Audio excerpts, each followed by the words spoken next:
एकदम बढ़िया। चंदा चोरी के प्रकरण से आप लोग भी हैरान होंगे। खुलासे के बाद खुलासा, भ्रष्टाचार की एक के बाद दूसरी पोल खुलती जा रही है और ये समझ में आ रहा है कि भारतीय जनता पार्टी के नेतृत्व में जो प्रभु श्री राम के नाम पर चढ़ावे और चंदे में चोरी हो रही है, उसको पूरा संरक्षण ईडी पार्टी की सरकार दे रही है। इस देश में एक ईडी पार्टी काम करती है जो हर छोटे बड़े मामले में ईडी भेज देती है, सीबीआई भेज देती है, लेकिन प्रभु श्री राम के दान पात्र में सैकड़ों करोड़ की चोरी का मामला सामने आया है। एक भी व्यक्ति की गिरफ्तारी अब तक नहीं हुई, एक भी आदमी को जेल में नहीं भेजा गया। नाम आ गए, तथ्य आ गए, प्रमाण आ गए, सीसीटीवी फुटेज आ गए, हिरासत में लिए गए लोगों के बयान आ गए, और इतना ही नहीं, चोरी के माल की बरामदगी भी हो गई। बावजूद इसके ना अब तक चंपत राय गिरफ्तार किए गए, ना अनिल मिश्रा गिरफ्तार किए गए, ना गोपाल गिरफ्तार किए गए, ना टिन्नू गिरफ्तार किए गए, किसी की भी गिरफ्तारी अब तक नहीं हुई। बहुत सारे नाम सामने आए, लौकस मिश्रा का नाम सामने आया, अवनीश शुक्ला का नाम सामने आया। तो इसलिए मैंने स्वयं से अपनी तरफ से जो थाना राम जन्मभूमि क्षेत्र है अयोध्या में, उसके थाना अध्यक्ष को चंपत राय और अन्य अभियुक्तों के खिलाफ ये तहरीर आज मैं भेज रहा हूं और ये मांग कर रहा हूं कि इन बेईमानों के खिलाफ, चंदा चोरों के खिलाफ, भ्रष्टाचारियों के खिलाफ, प्रभु श्री राम के दान पात्र में चोरी करने वालों के खिलाफ एफआईआर दर्ज करके इनकी तत्काल गिरफ्तारी होनी चाहिए और ट्रस्ट को पूरी तरीके से भंग करना चाहिए, क्योंकि ये ट्रस्ट नहीं है, ये भ्रष्ट ट्रस्ट है और भ्रष्ट ट्रस्ट के भ्रष्टाचारियों को काम करने का अधिकार बिल्कुल नहीं होना चाहिए। और इसमें कई प्रकरण हमने दिया है, क्योंकि यह चंदा चोरी आज से नहीं चल रही है। जब मैंने 2021 में यह मामला उठाया था, उस वक्त अगर गिरफ्तारी हो गई होती इन चोरों की, तो शायद आज ये नौबत नहीं आती। अगर ये ट्रस्ट उस वक्त भंग हो गया होता, तो शायद आज ये नौबत नहीं आती। मैंने 2021 में प्रमाण के साथ बताया था कि किस तरीके से 5 मिनट के अंदर 2 करोड़ की जमीन चंपत राय और उनके गुर्गों ने 18.5 करोड़ में खरीदी, और इस काम में उनके साथ भारतीय जनता पार्टी यानी कि ईडी पार्टी के मेयर उस समय के ऋषिकेश उपाध्याय भी शामिल थे। लेकिन कोई कार्रवाई नहीं हुई, खुलेआम ये भ्रष्टाचारी घूमते रहे। और अब जो मामले सामने आ रहे हैं, चढ़ावे में चोरी, दान पात्र में चोरी, यहां तक कि चांदी सोने की शिलाएं जो दी गई थी प्रभु श्री राम के मंदिर के लिए, उसमें चोरी, मॉरिशस से आई कोई बहुत महंगी बहुमूल्य शिला थी प्रभु श्री राम की, उसमें चोरी। अब तो एक के बाद एक हैरान करने वाले खुलासे आ रहे हैं और हर जगह चंपत राय का नाम आता है। अभी मैंने एक खुलासा किया जिसमें 3 करोड़ की जमीन चंपत राय ने 24 करोड़ रुपए में खरीदी महंत मुरलीदास जी से। उसका भी जिक्र मैंने इस एफआईआर में किया है। इसके साथ साथ सुल्तान अंसारी के साथ जो खरीद हुई थी उसका भी जिक्र किया है, और चढ़ावे में चोरी जो है उसका भी जिक्र किया है। इन 3 मामलों के लिए एफआईआर दर्ज करके इन चोरों के खिलाफ कार्रवाई की जाए, ऐसी मैंने वहां के थाना अध्यक्ष के लिए एप्लीकेशन एफआईआर दर्ज करने के लिए लिखी है। इसमें आगे कार्रवाई के लिए हर हद तक हम प्रयास करेंगे। नंबर एक, इसमें जो अब तक घटना हुई है 1 मिनट में बता दूं। अविनाश शुक्ला नाम के व्यक्ति से 5 लाख रुपए बरामद हुआ। लौकुश मिश्रा से कहा जा रहा है 15 लाख रुपए बरामद हुआ। कहा जा रहा है ये चोरी 200 करोड़ के करीब की है। और ये भी कहा जा रहा है कि अब तक करीब करीब 50 कर्मचारी संदेह के दायरे में आए हैं। जब ये मामला हम लोगों ने उठाया तो गालियां देना शुरू कर दिया, रामद्रोही बताना शुरू कर दिया। मैं पूछना चाहता हूं ईडी पार्टी के लोगों से, अंधभक्तों से, क्या विनय कटियार रामद्रोही हैं? क्या संत नित्य गोपाल दास के जो उत्तराधिकारी कमल नयन दास हैं वो रामद्रोही हैं? क्या रजनीश सिंह भारतीय जनता पार्टी का जो नेता है वो रामद्रोही हैं? क्या संतोष दुबे जो मंदिर आंदोलन से जुड़े रहे हैं वो रामद्रोही हैं? अरे अब तो आपके बीच के लोग कह रहे हैं भ्रष्टाचार हुआ है, चोरी हुई है। स्वामी मुक्तेश्वरानंद जी के पीछे तो आप वैसे ही पड़े रहते हैं, शंकराचार्य जी के पीछे। अभी निकल के आया कि कितने फर्जी मामले आप लोगों ने उनके खिलाफ दर्ज किए थे। क्या ये सब रामद्रोही हैं? इसलिए इसको इधर उधर घुमाने के बजाय कि अखिलेश यादव जी मामला उठाएं तो उनकी बेटी, उनके परिवार को आप अपमानित करो, अभद्र टिप्पणियां करो, हम मामला उठाएं तो हमको गालियां दो, ये सब करने के बजाय जो बेईमानी का पूरा प्रकरण सामने आया है इन सब की गिरफ्तारी होनी चाहिए और भ्रष्ट ट्रस्ट भंग होना चाहिए। इसमें ज्ञानेश कुमार जो अब चुनाव आयोग के प्रमुख हैं उनका भी नाम था जिस समय के भ्रष्टाचार हुए हैं, तो पता कराया जाए कहीं वो भी तो नहीं कुछ चंपत के साथ चंपत किए हैं, उसका भी पता लगाया जाना चाहिए। तो एक विषय तो ये था। और दूसरा मामला जिसके लिए आज की प्रेस वार्ता बुलाई गई है वो ये कि जो 5 चरणों की पदयात्रा हमारी है वो अब तक समाप्त हो चुकी है। अब 6वें चरण में पूर्वांचल में 16 अगस्त से लेकर 23 अगस्त तक,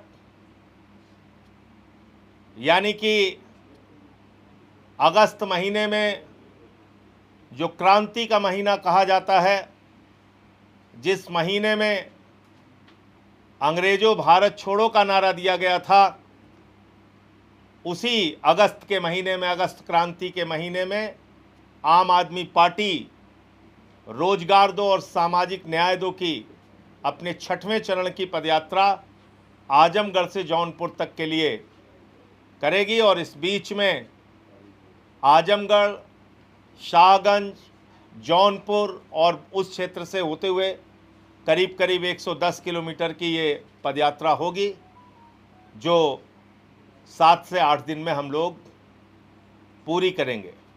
इसमें मुद्दा पेपर लीक का भी उठेगा, बेरोजगारी का भी मुद्दा उठेगा। उत्तर प्रदेश में जिस तरह से भर्तियों के पेपर लीक हुए हैं, लेखपाल से लेकर पुलिस भर्ती से लेकर तमाम भर्तियों के जो पेपर लीक हुए हैं वो मुद्दा भी उठेगा।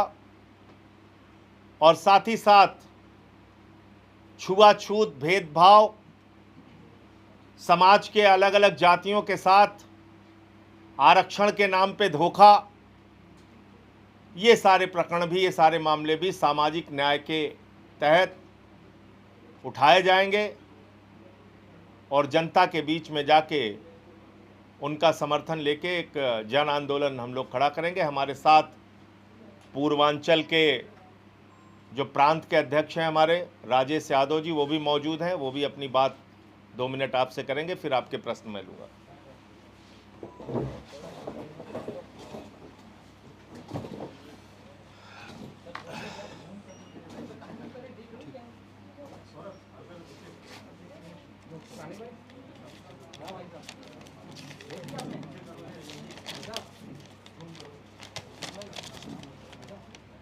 सभी को नमस्कार।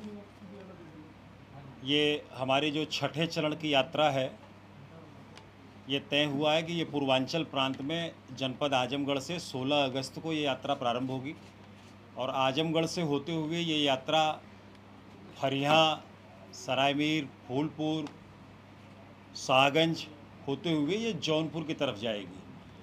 पूर्वांचल का ये वो पिछड़ा हिस्सा है जिसने इस देश के इतिहास में बहुत ही अहम भूमिका निभाई है और उधर बेरोजगारी का आलम यह है कि वहाँ के युवा अगर बाहर न जाएं, दिल्ली न जाएं, मद्रास न जाएं, कलकत्ता न जाएं, तो वहाँ के घरों में चूल्हे जलना मुश्किल हो जाता है।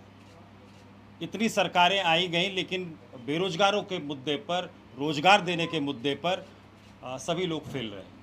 आज बेरोजगारी पूरे देश में एक बहुत बड़ी बीमारी हो गई है, भ्रष्टाचार उससे बड़ी बीमारी हो गया है।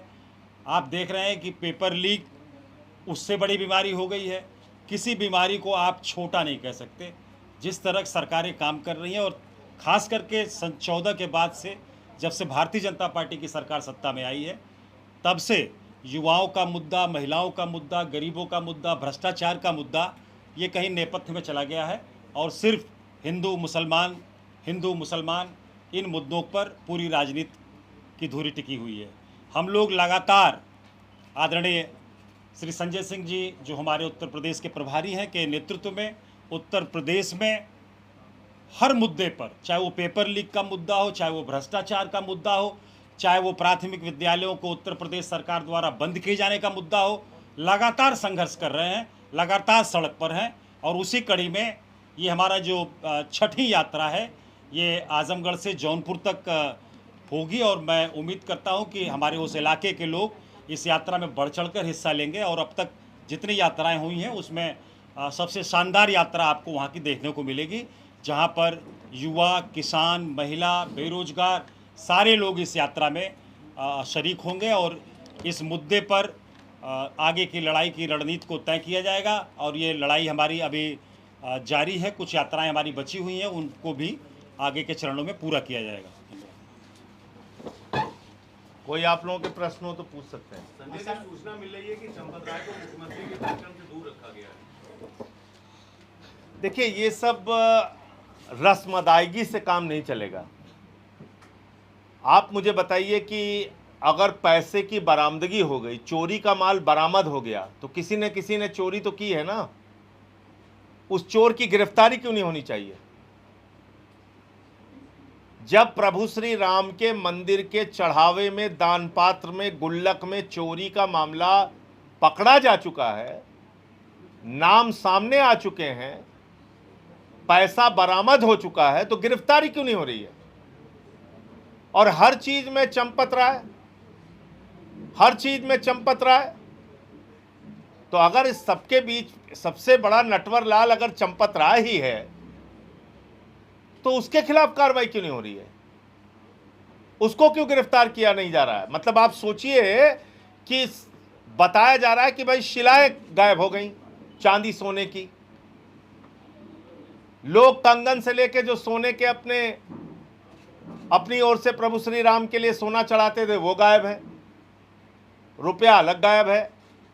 जिनके पैर में चप्पल नहीं होती थी वो 1.5-2 करोड़ रुपए की जमीन खरीदे हुए हैं, जिनके घरों में एक कमरा नहीं था उनके घरों में लिफ्ट लगी हुई है। तो कार्रवाई कब होगी इन सब के खिलाफ? चंपत राय को आप मुख्यमंत्री के कार्यक्रम से दूर रख रहे हैं, तो ये तो एक दिखावे वाली बात हुई ना, रस्म अदायगी वाली। सर, एसआईटी जांच कर रही है, एसआईटी जांच करे, उस पर आपको कितना विश्वास है? क्योंकि 105 एसआईटी बनी है उत्तर प्रदेश में, बताइए क्या निकला आज तक? उत्तर प्रदेश में 105 एसआईटी बनी है अलग अलग मामलों में। एसआईटी है बेवकूफ बनाने की पुड़िया, वो थमा दी जाती है आपको। पेपर लीक हो रहा है, एसआईटी। कहीं कोई भ्रष्टाचार का मामला सामने आया, एसआईटी। अच्छा, महाकुंभ में गड़बड़ी हो गई, वहां लोगों की मौत हो गई, एसआईटी। निकला क्या भैया एसआईटी का? कोई रिजल्ट तो बताइए। आपने इस एसआईटी में उस व्यक्ति को रखा है जो वहां के डीएम थे प्रयागराज के, कह रहे थे जो सोएगा वो खोएगा। वही तो है इस एसआईटी में। तो संजय जी तो जो व्यक्ति खुद एसआईटी के जांच के दायरे में है और उसके एसआईटी की रिपोर्ट अब तक नहीं आई है, उसको आपने एसआईटी का मेंबर बना रखा है। सर आप एक तरफ आप लोग खुल के नाम ले रहे हैं, वहीं अयोध्या के जो सांसद हैं वो कह रहे हैं किसी का नाम लेना ठीक नहीं है, एसआईटी जांच कर रही है, इसलिए मैंने ये सवाल पूछा। नहीं, मैं आपकी बात, आप कौन क्या कह रहा है आपने मुझसे पूछा, तो मेरा जवाब जान लीजिए।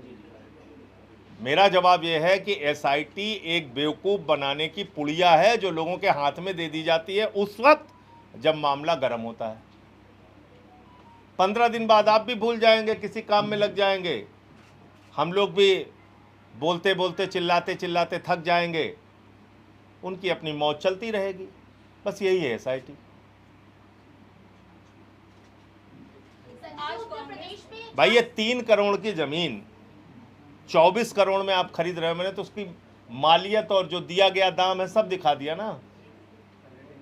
अगर वो गलत हो तो मेरे खिलाफ कार्रवाई कीजिए आप। तो नजूल की ज़मीन आप खरीद रहे हैं, न खरीदी जा सकती है न बेची जा सकती है। इतना बड़ा भ्रष्टाचार खुलेआम कर रहे हो आप।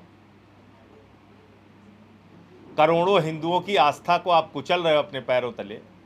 आपको शर्म नहीं आती? अरे पूरी की पूरी ईडी पार्टी, भाजपा के लोग, अंधभक्त सब गाली देने में लगे रहते हैं खाली। उत्तर प्रदेश में 465 स्कूलों को जो है वो बंद करने के आदेश आ गए हैं सरकारी। उनकी मान्यता अब देखिए, को पहले रद्द तो किया गया। 5000 इन्होंने बंद करना चाहा था, उस वक्त हम लोगों ने विरोध किया था। अब ये जो आप जानकारी दे रही हैं उसकी भी जानकारी हम लोग ले लेते हैं, कहाँ कहाँ कौन से स्कूल बंद कर रहे हैं। उसमें भी हमारी जितनी ताकत है, हल्ला हंगामा, लोगों को इकट्ठा करना, विरोध करना, वो करेंगे, क्योंकि हमारे लिए बच्चों की पढ़ाई सबसे आगे है। और मुझे खाली एक ही बात कहना है कि जिस हिंदू का खून न खौला, खून नहीं वो पानी है, वो स्कूलों को बंद होने पे भी खून खौलना चाहिए। हिंदुओं का खून जो बार बार उबाल ले लेता है छोटी छोटी बात पे, कि इसका ठेला क्यों वहाँ लगा हुआ है, मछली क्यों बेच रहा है, और मटन की दुकान तो बंद होनी चाहिए, हमारा हिंदू का खून खौल गया है। तो इस पे कहे नहीं हिंदुओं का खून खौल रहा है कि 465 स्कूल बाबा जी बंद करने जा रहे हैं। उसमें ज़्यादातर बच्चे तो हिंदुओं के पढ़ते हैं, पिछड़ों के, दलितों के, शोषितों के, वंचितों के। गांव में और कौन पढ़ता है सरकारी स्कूल में? तो ये बात है कि इनकी प्राथमिकता शिक्षा देना नहीं है, हिंदुस्तान को अनपढ़ बना के रखना है। अनपढ़ रहेंगे तभी इनका झंडा उठाएंगे, तभी इनकी जिंदाबाद करेंगे।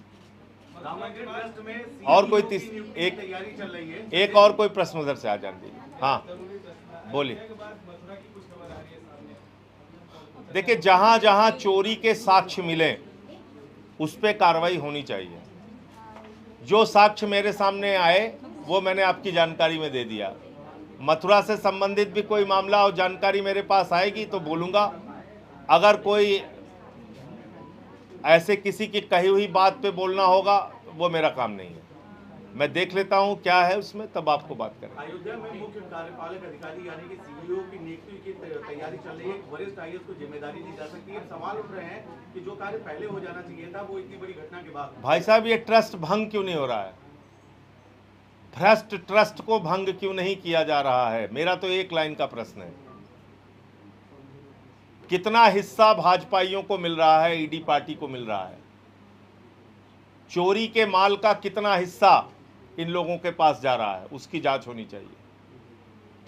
क्योंकि इनके एक मेयर का मैंने प्रमाण दिया था कि वो शामिल था इसमें। संजय जी, कांग्रेस प्रदेश अध्यक्ष अजय राय आज रामलला के दर्शन करने पहुंचे हुए थे। वहां उन्होंने कहा कि एसआईटी की जांच पर उन्हें भरोसा नहीं है, तो हाईकोर्ट के सिटिंग जज को जांच देनी चाहिए और जो समय सीमा दी गई है उसके अंदर ही देना चाहिए। तो देखिए, आम आदमी सबको अपने अपने तरीके से मांग करने का अधिकार है।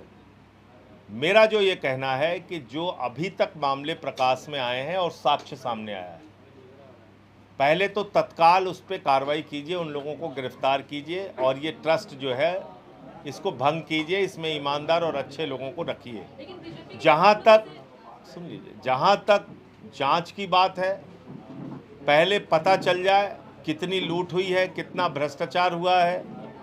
क्योंकि एक महिपाल सिंह का भी नाम सामने आया जिसने 2021 में ही शिकायत की थी लेकिन कुछ नहीं हुआ। तो सारा कुछ जानकारी आ जाएगी एक बार, फिर उसमें इसकी जांच कैसे होनी चाहिए उस पर बात करेंगे।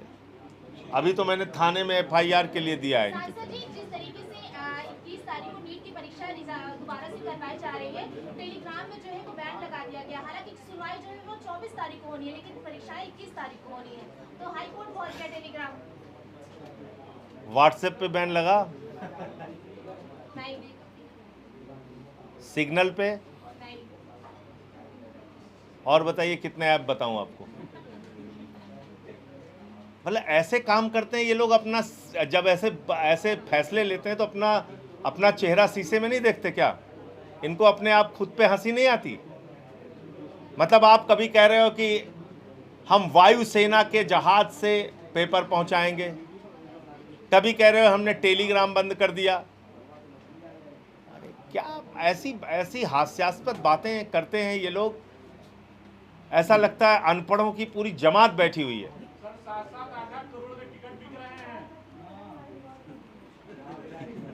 अरे भैया, सांसद खरीदे जा रहे हैं, उसको देखो पहले आप। मंडी खुली। समाजवादी पार्टी में कई सांसदों की कोर्ट की बड़ी बात कह रहे हैं। लेकर आएंगे। देखिए, ऐसा है कि मैं कई बार कह चुका हूं, आज जिस प्रकार के एजेंसियों का दुरुपयोग करके ईडी पार्टी के लोग पार्टियों को तोड़ रहे हैं। टीएमसी तोड़ दी इन्होंने। किसको लेके गए? सायोनी घोष। किसको लेके गए? यूसुफ पठान। किसको लेके गए? 2-3 और, उसमें मुसलमान सांसद हैं। अब उन्हीं मुस्लिम सांसदों को गालियां देते थे दिन रात भाजपाई। सारे अंधभक्त जुटे रहते थे।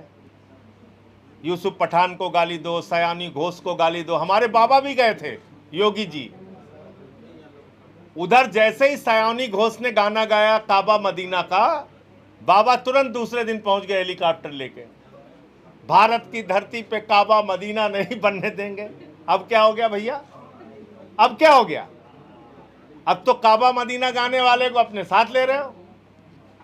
इनका एक नेता बोलता है सयानी घोष का जो सर काट के लाएगा उसको 1 करोड़ रुपए का इनाम दिया जाएगा। अब क्या हो गया? अब उसकी जिंदाबाद लगानी पड़ेगी अंधभक्तों को। अब भाजपा वाले कमल का जो है मफलर पहन के जिंदाबाद करेंगे सयानी घोष की।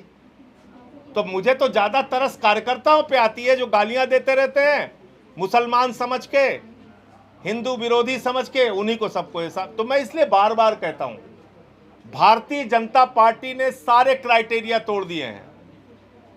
जैसे वो शोले फिल्म का डायलॉग है, मौसी बाद में कहती है कि बा बेटा तुम्हारा दोस्त शराबी हो, कबाबी हो, जुआरी हो, लेकिन उसमें कोई गलती नहीं। यही हाल हमारे भाजपाइयों का है। गुंडा हो, माफिया हो, चोर हो, बलात्कारी हो, लुटेरा हो, डकैत हो, भाजपा में चले जाओ, सब ठीक ठाक है। अब सिर्फ दाऊद इब्राहिम का बीजेपी में आना बाकी रह गया है। ओसामा बिन लादेन मर चुका है तो अब उसके चांस खत्म हो गए। बस दाऊद इब्राहिम का बीजेपी में आना बाकी रह गया है। हो सकता है आ जाए तो अंधभक्तों को, भाजपाइयों को उसकी भी जिंदाबाद लगानी पड़े। भाजपाइयों से पूछिए भैया, ज्यादा अरब का दौरा वही करते हैं मोदी जी। मोदी जी की मुलाकात हुई होगी दुबई में। संजय जी, लखनऊ से आज एक मामला हमको, हमारा तो पासपोर्ट जब्त कर लिए हैं। मोदी जी की मुलाकात हुई होगी, उनसे पूछिएगा। संजय जी, लखनऊ से एक मामला आया 5 नवंबर 2025 को, जिस भवन का उद्घाटन मुख्यमंत्री योगी आदित्यनाथ ने किया था। सिंचाई विभाग ने आज वहां पर अवैध कब्जे की नोटिस चस्पा कर दी। प्रतिक्रिया आप इससे? मैं अभी देखा नहीं हूं तो फिर बिना देख, ध्यान दे रहे ना भाई साहब समझ लेता हूं पहले पूरा मामला, तब बोलूंगा। सर, ये जो सांसदों की टूट हो रही है हर पार्टी में, अभी शिवसेना उद्धव ठाकरे का ये कह रहे हैं साहब 6 सांसद तोड़ के ले जा रहे हैं। तो भैया तुम्हारे पास इस समय ईडी सीबीआई है तो हर पार्टी तोड़ रहे हो। ये वक्त तुम्हारे साथ भी आएगा, चाहे आज आए या कल आए या 1 साल के बाद आए, कभी ना कभी तो आएगा और तब तुम्हारी भी पार्टी टूटेगी ऐसे।